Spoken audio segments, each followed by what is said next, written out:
Hi guys! Naghahanap pa kayo ng isang lugar kung saan payapa, maaliwalas at nakakalanghap ka ng sariwang hangin? At higit sa lahat, pwede kang maligo sa isang ilog na malinis at syempre doon tayo sa swak sa budget. Siya nga pala guys, pwede ka rin magluto-luto sa isang maliit na kubo na malayo sa ingay, malayo sa pollution. Pwedeng pampamilya, barkada at higit sa lahat, pwede sa magjowa. Guys, baka ito na ang hanap nyo. Samahan nyo ako para magkaroon kayo ng idea.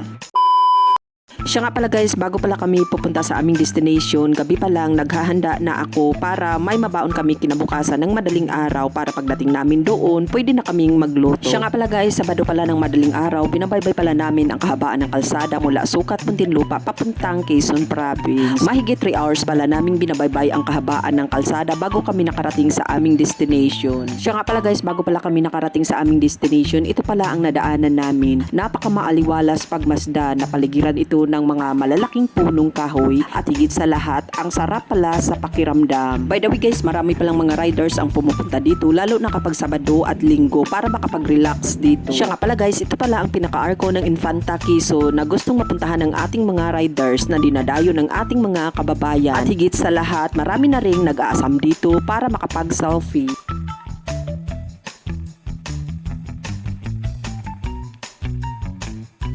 Guys, mula pala arko ng Infanta Quezon, mahigit 1 oras pala naming binabaybay ang napakagandang kalsada na napaligiran ito ng makulay na kahoy. Siya nga pala guys, ito pala yung pinakagusto ko kapag nakalabas ako ng bahay dahil nakakalanghap ka ng sariwang hangin bago pala kami nakarating sa aming destination. Siya nga pala guys, bago pala tayo makapasok, magbayad muna tayo ng 30 pesos para sa environmental fee. Guys, ilang kilometro pa pala ang ating babaybayin mula main road bago tayo makarating sa ating destination. Sa wakas nakarating na rin kami sa aming destination na safe. Bumili pala ako agad ng buko pie na mainit-init pa kasing init ng jowa mong hinihintay ka sa bahay. At kaagad na rin pala kaming nagluto guys pagdating namin dahil ramdam na namin na kinakalampag na kami ng aming sikmora. Siya nga pala guys, nag-rent pala kami ng cottage sa halagang 500 pesos. Mayroon din silang tinatawag dito na floating cottage. Sa halagang 1,200 pesos, mamimili na lang kayo kung alin ang napupusuan nyo at syempre doon tayo sa swak sa budget. Siya nga pala guys, ito pala ang tinatawag na Agus River na matatagpuan sa Infanta Quezon Province. Sa totoo lang guys, maganda pala dito, malinaw ang tubig at higit sa lahat, tahimik ang lugar. Siya nga pala guys, ang kagandahan pala dito, tahimik at maaliwalas ang kapaligiran. Pwede kang magluto at pwede ka ring mag-ihaw-ihaw sa gilid mismo ng ilog. Guys, ito pala ang dala naming baon galing sa bahay. Dito na namin niluto. Mas maganda kasi kapag may baon para sa akin, para hindi na maghahanap kung saan bibili, lalo na kapag hindi naman kabisado ang lugar. Guys, doon pala sa hindi magbaon, kapag pupunta dito, pwede po kayong magpaluto dito mismo. Mag alas 11 na pala ng umaga kami nakapagtanghalian dito. Guys, pag pupunta pala kayo dito, wag niyong kalimutan magdala mismo ng sariling tubig inumin. Siya nga pala guys, sa totoo lang, sobrang tipid talaga basta may sarili kang baon. Tingnan nyo naman, ang budget ko 2,000